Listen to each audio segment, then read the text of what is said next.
Hi, everybody. Welcome. This is Christiane Silveira. I'm the host of Creative Living. And today I have here a really good friend. And I have so excited to have his name is Jake Dettinger. And how are you? Welcome, Jake. Doing great. Thanks for having me. Yeah, you're so welcome. So we are gonna be talking a lot about real estate. That's how I met Jake, and I just want you to kind of introduce yourself a little bit. Let us know how you got into real estate, and just tell a little bit about your story. Sure. Yeah. My name is Jake Dettinger. I'm from Utah, and I got into real estate a year ago. Um, my story started several years ago. My wife and I, for our anniversary, went to Hawaii. We stayed in short-term rental, and we decided we wanted to get one. We wanted to own one someday, and um, we started talking about it, and really it was just talk. So for years, it was just kind of like just this idea we do out in the future. And then a little over a year ago, I came across a book called The Power of Starting Something Stupid. Hmm, Um, never Interesting heard. title, so it just caught me. I it was actually a book on tape, so I listened to it. I was driving to work, and kind of the gist of the book is there's a story in there of this guy, the author's brother-in-law, who passed away. Like, he was 23 years old. He just passed away in his sleep. No health issues, nothing, just all of a sudden. Hmm. And his name was Gavin. And so him and his wife actually had a child later on, and they named him Gavin after his brother-in-law. Well, the child passed away after 75 days of birth, and with, again, no health issues. And so, anyways, the moral of the story is he came to the conclusion that you don't know how long you're going to live. You don't know, what your future holds. So don't put off tomorrow what you can do today. Um, a lot of us, we talk about, okay, when I retire, I'll do this, or when I get enough money, then I'll start buying real estate. When my kids leave the house, then I'll do X, Y, and Z, right? So we always have that excuse to put something off down in the future, and that's kind of what my wife and I were doing. We're like, okay, we'll do this when we get enough money. We'll start investing in real estate. And really, this book just kind of opened our eyes. It's like, don't wait, start. We want to live our dreams, so we don't know when we retire, we might not have the health that we want to have anymore to do what we want to do. So let's get started today. So we did. So last August, we started um, YouTubing. I started YouTubing on short-term rentals and trying to learn information. And I came across a mentorship called B&B Inner Circle. We joined that. It was a 6-month mentorship where I really learned about how to get a short-term rental up and going, how to pick a market, how to set up your listing, photography, everything, right? They teach you everything, and then how to manage it.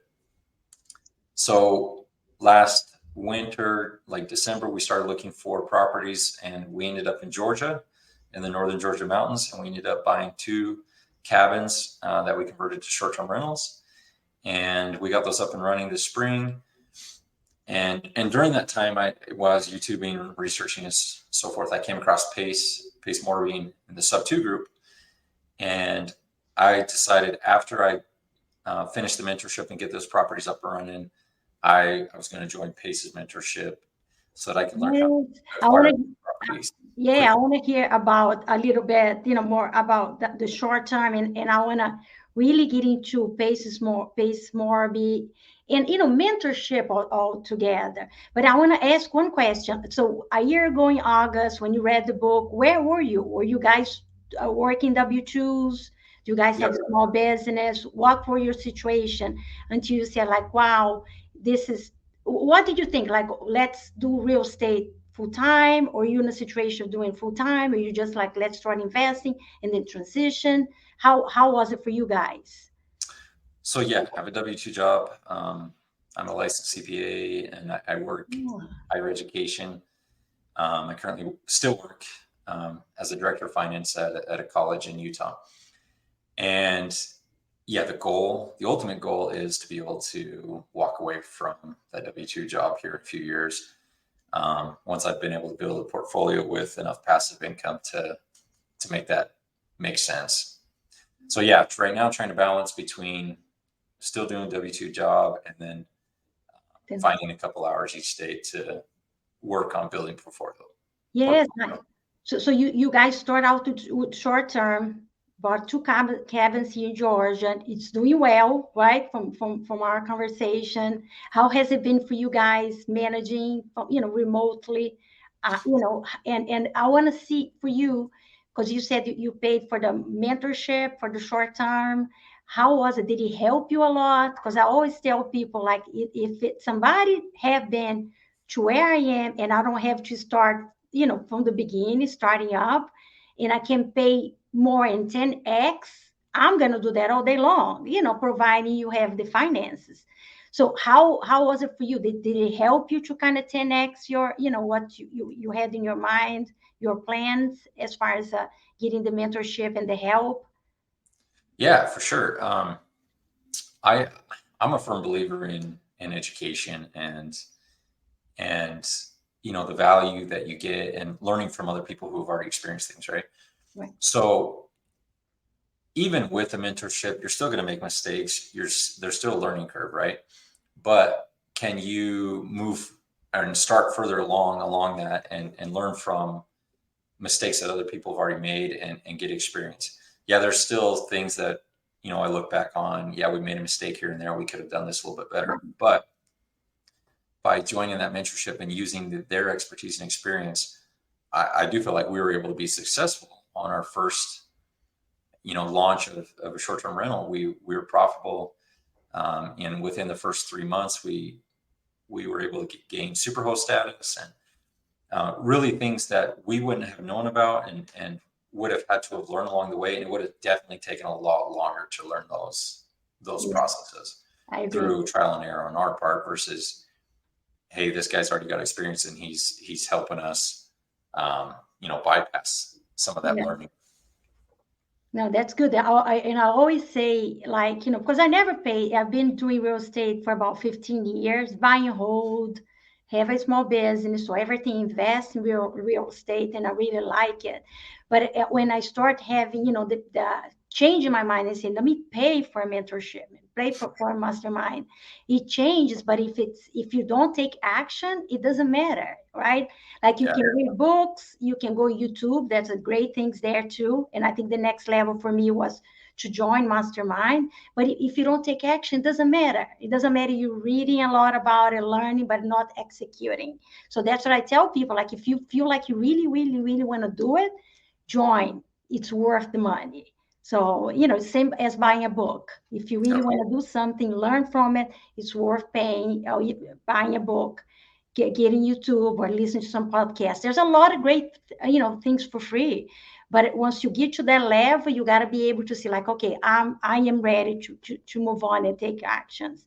So for you guys, before August of last year, did you guys have any investments as far as real estate, or you guys were pretty much like new? And it's so nice that you have your wife's support, because I think the most of the times it's the husband that wants to do things. Like in my case, was my husband that wanted to join things and want to get to go to meetups, and I'm like, I was so like, no, I don't want to do it. I want to do it. And I finally, like, wow. And then I see it.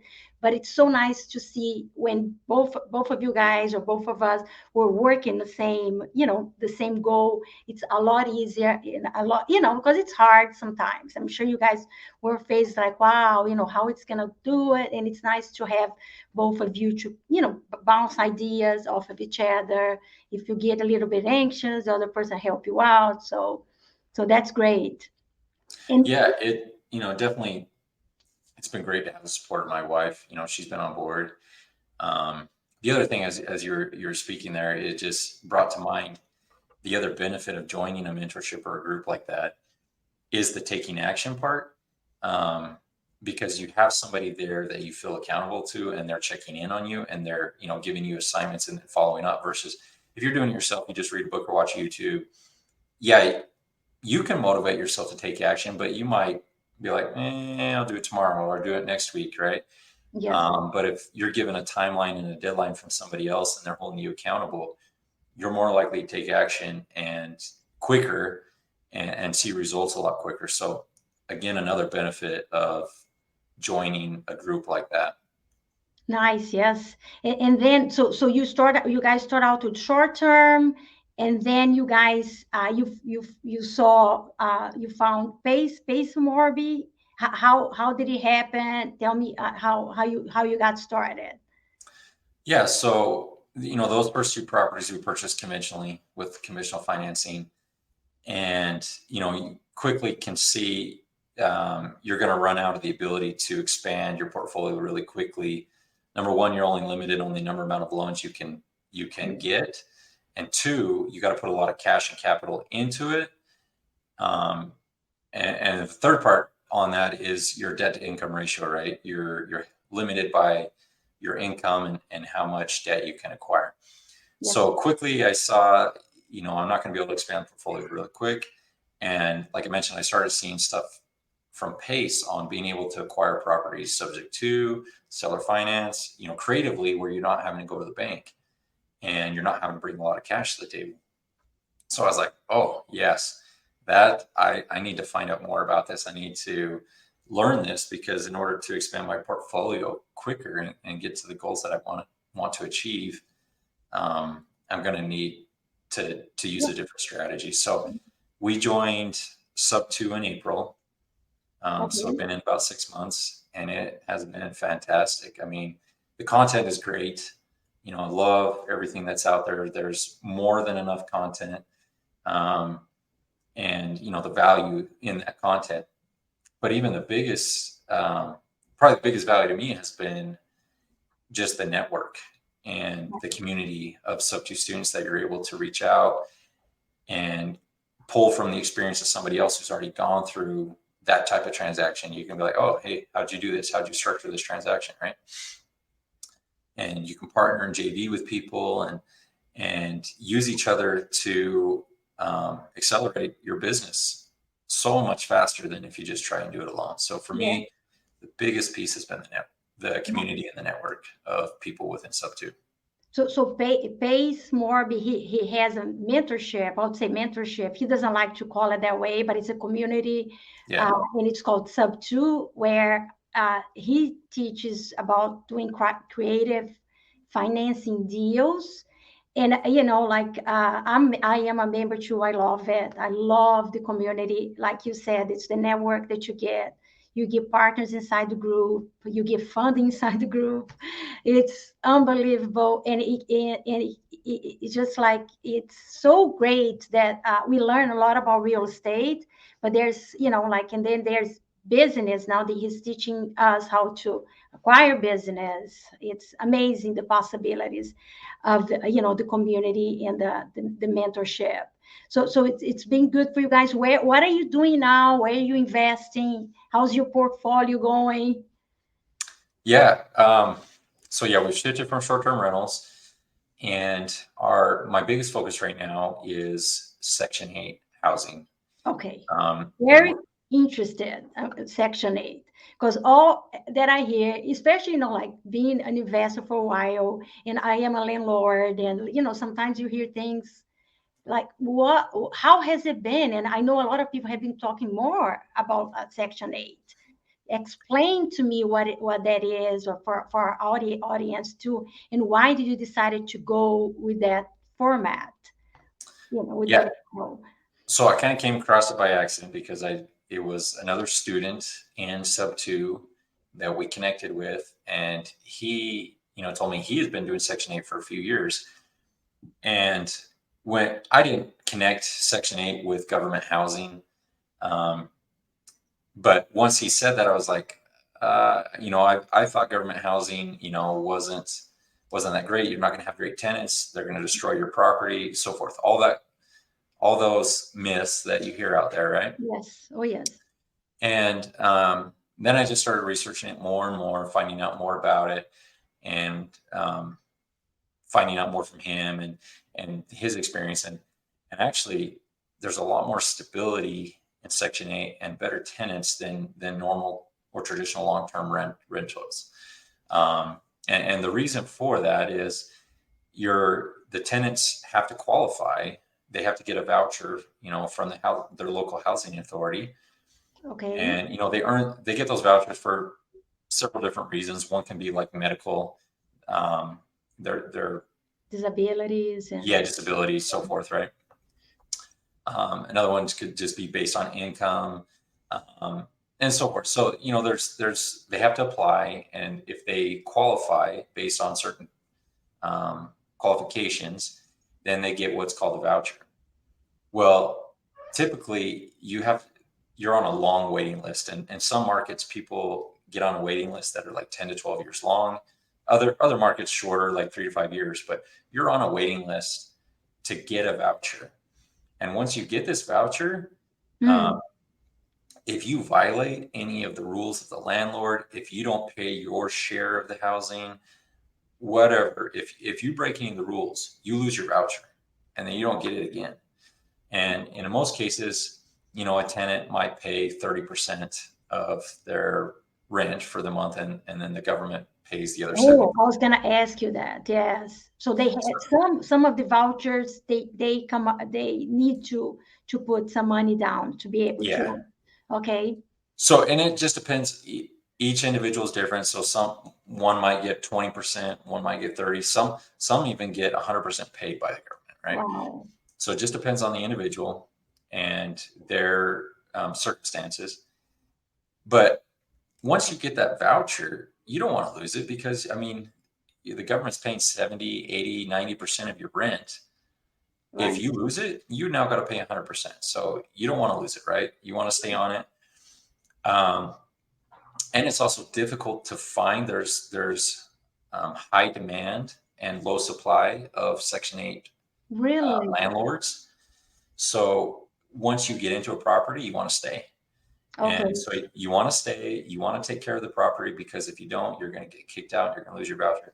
So anyways, for the most part, Section 8 tenants do take pretty good care of your property. They stick around for a long time. So there's like low vacancy or almost 0% vacancy on your property, and you're getting guaranteed rent. The government is guaranteeing 70, 80%. So like during COVID, where a lot of landlords, their tenants were required to pay rent. Well, guess what? Section 8 housing was still paying rent. So you were still collecting rent while regular long-term renters were not. So for those reasons, I'm really intrigued into Section 8. And also I have a mission or a goal that I want to give back, and I want to provide affordable housing, to those in need. So this is a great way to provide affordable housing to those that are in need. And, it has a little philanthropic side to it as well, where you can give back to the community. And as far as the screening, how do you screen the tenants? Is it the same way that you do with the paying 100%, the tenants that are paying, or do you, or and actually I get a deposit, or there's no such a thing? Yeah, so we have like 13-step process that we go through. Oh, okay. Obviously you contact their prior landlords. That's one of them. You pull background checks, you do credit reports. Now a lot of these, their credit might not be that great, but you can see whether or not they filed for bankruptcy. You contact their prior landlords and see whether or not they're staying, their stability, how well they're taking care of those properties.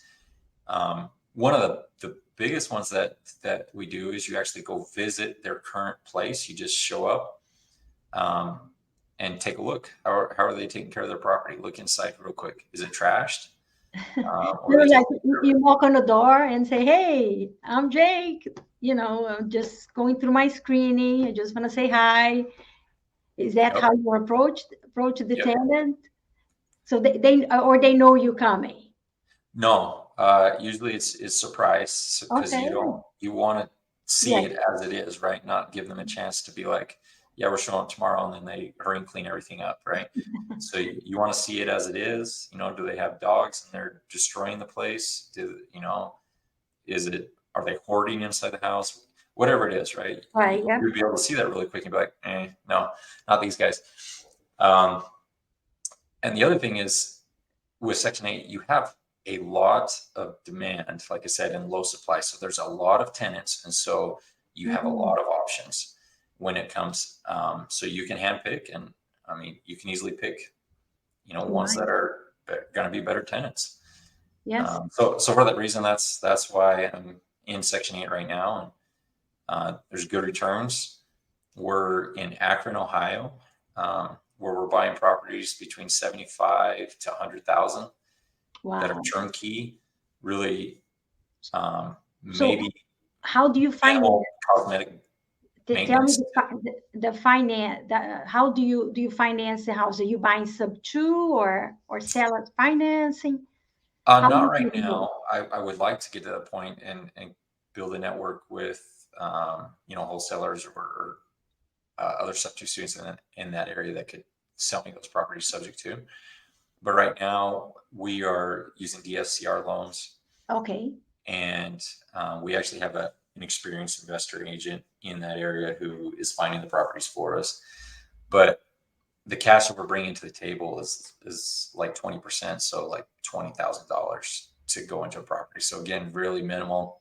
Nice. And our cash on cash return is 28% right now Wow. on average on those properties. In DSCR, just so people who don't know about the loan, can you explain a little bit?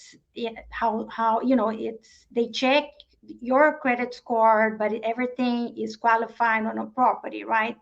Mhm. If you can just tell what DSCR is.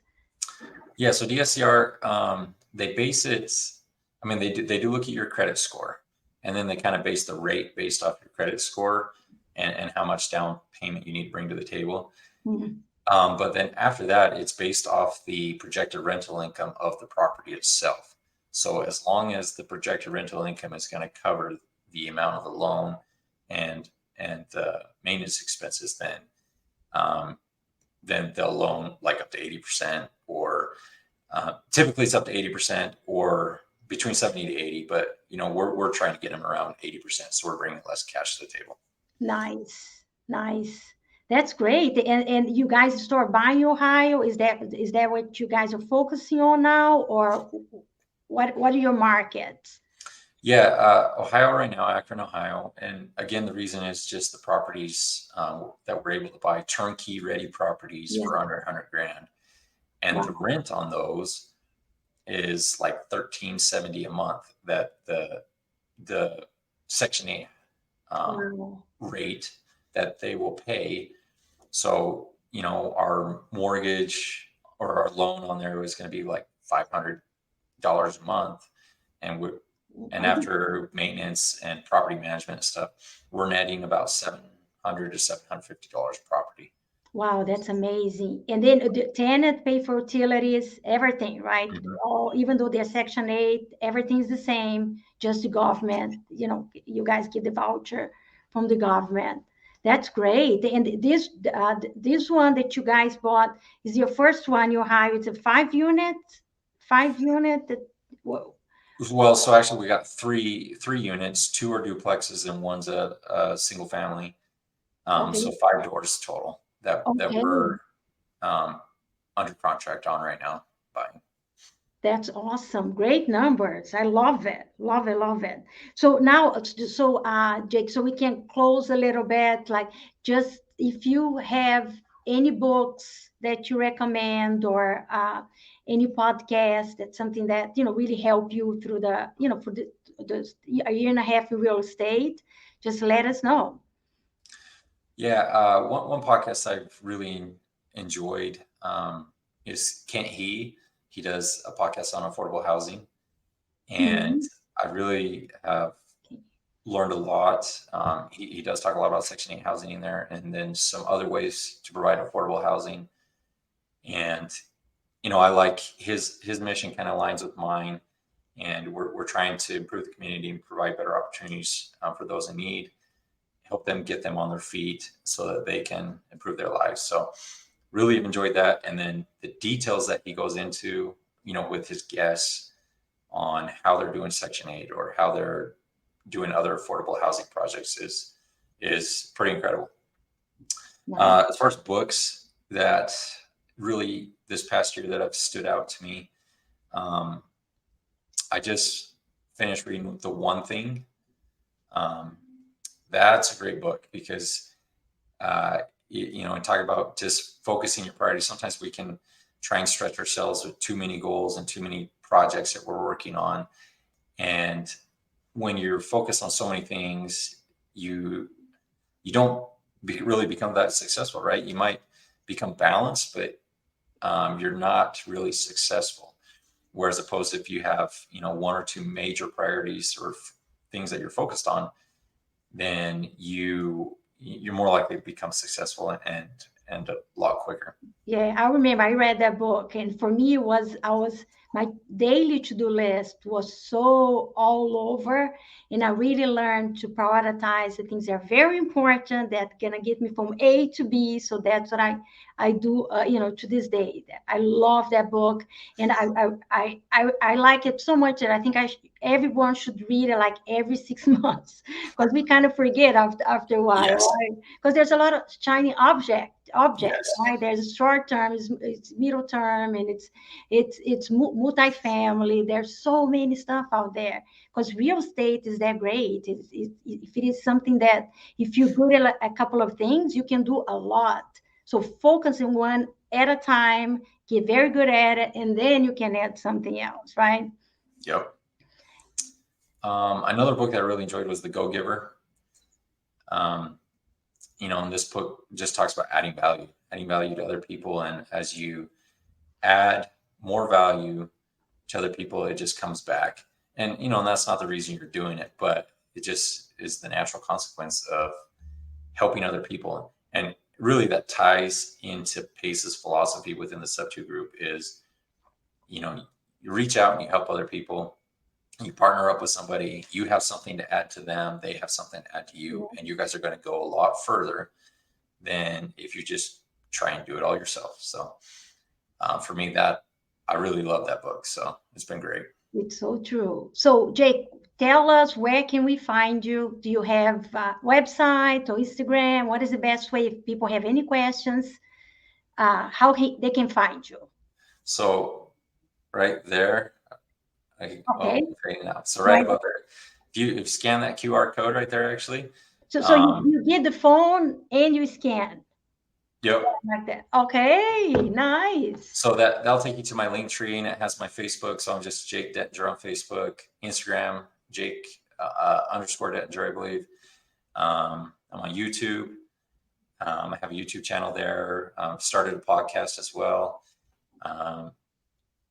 And my buy box is there. So if you in the areas that I'm working in, if you want to partner out there, partners, get that QR code. Yeah, or if people have any questions, especially about Section 8, I'm sure a lot of people, it's something that I've been hearing a lot, which is great. It's giving back too. So, but Jake, thank you so much. It was a pleasure having you here, talking to you, and learn a lot of new things. Well, thank you. Thanks for having me. It's been a pleasure, and I enjoyed being here. All right. We talk later then. Hey, thank you. Okay. Bye, guys. Bye.